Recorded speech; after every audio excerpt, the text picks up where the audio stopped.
Semangatnya kita nggak ada masalah. Tapi begitu harus dieksekusi sekarang juga, sebelum 2024 harus jadi apa yang dikejar.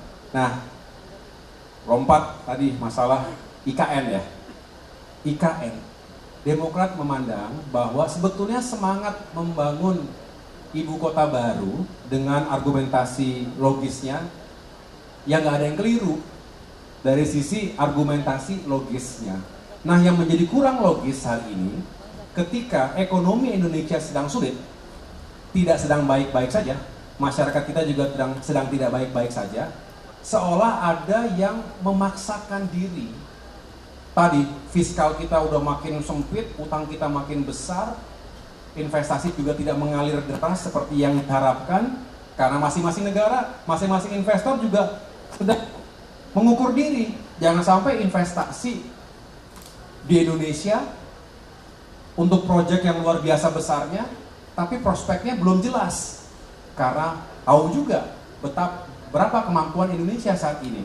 Nah, dengan demikian, saya terus terang ketika ada pembahasan di DPR, saya mengatakan tolong berikan catatan-catatan kritis.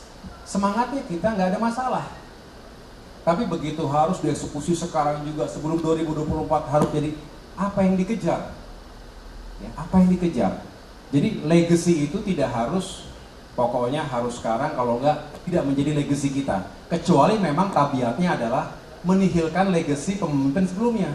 Ada ketakutan, ada kekhawatiran nanti kalau bukan saya yang gunting pita, nanti diklaim oleh yang lainnya.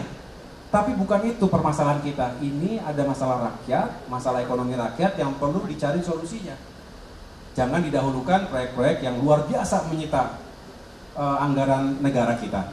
Saya khawatir nanti itu nggak jadi, nggak sukses, rakyat kita menderita. Kita pengen tidak memilih, pengennya jalan semua, tapi unfortunately, ya kita harus memilih saat ini. Disitulah mengapa kita ingin dorong pertumbuhan semakin besar, kue ekonomi makin besar, makin bisa banyak yang dibagi, termasuk untuk infrastruktur, termasuk buat IKN, tapi juga untuk kesejahteraan rakyat, pendidikan, kesehatan, dan pengurangan kemiskinan.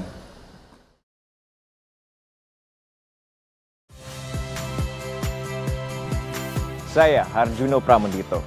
Saksikan program-program Kompas TV melalui siaran digital, pay TV, dan media streaming lainnya. Kompas TV, independen, terpercaya.